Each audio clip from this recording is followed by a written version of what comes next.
चला तर आज आपण आंब्याचे पापड बनवूया। बघा किती छान असे झालेले आहेत, ते पण झटपट असे 5च मिनिटांमध्ये तयार होतात। बघा जास्त वेळही नाही लागत। अशा पद्धतीने तुम्ही नक्की बनवा एक वेळेस। मी इथं कैऱ्या घेतलेल्या आहेत बघा, पिकलेले आंबे घेतलेले आहेत। ते आपल्याला असे चिंबून घ्यायचे आहेत। आपल्याला त्याच्यामधला पूर्ण आपल्याला रस काढून घ्यायचा आहे। बघा मी ते काढून घेतलेलं आहे। मिक्सरमध्ये आपण त्याला आता फिरून घेऊ। 1 चम्मच थोडंसं मीठ टाकलं आणि 1 चम्मच साखर टाकलं। मिक्सरने काढल्याने काय होतं, तो रस आपला घट्ट होतो, त्यामुळे मी थोडंसं मिक्सरने फिरून घेतले। मग किती छान असा घट्टसर झालेला आहे। एक वेळेस नक्की तुम्ही बनवा अशा पद्धतीने। याला शिजवायचं नाही बिलकुल। आता हेच आपल्याला एका प्लेटमध्ये थोडंसं तेल लावलं की काय होते, आपलं पापड हे लवकर निघते ऑटोमॅटिक, जास्त वेळ लागत नाही। तर हे रस आपल्याला या प्लेटमध्ये टाकून द्यायचा आहे। बघा किती छान असं दिसायला घट्टसर झालेलं आहे। हे आपल्याला या प्लेटमध्ये टाकून द्यायचं आहे। बघा अशा प्रकारे। आता हे आपल्याला उन्हाला ठेवायचं आहे। थोडंसं याच्यामध्ये मी साखर आणि मीठ टाकलेलं आहे।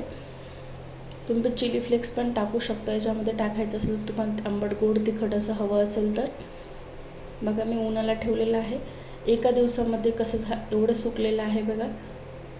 आणि 2 ते 3 दिवस लागतात आपल्याला परफेक्ट पापड व्हायला। बघा दुसऱ्या दिवशी पापड असा झाला।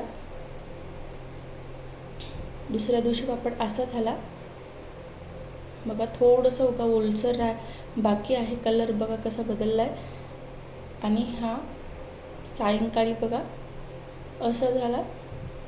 तिसऱ्या दिवशी पापड आपला असा दिसायला पूर्ण आपला पापड झालेला आहे रेडी। चला आता पापड आपण काढून घेऊ। चला तर आपण आता हा पापड काढून घेऊ। बघा किती छान असा झालेला आहे। जास्त वेळही लागला नाही, त्याने बाजूच्या कडा सोडून दिल्या होत्या। आपण तेल लावल्यामुळे आपला पापड ऑटोमॅटिक निघला। बघा जास्त वेळही नाही लागला। किती छान असं झालेला आहे।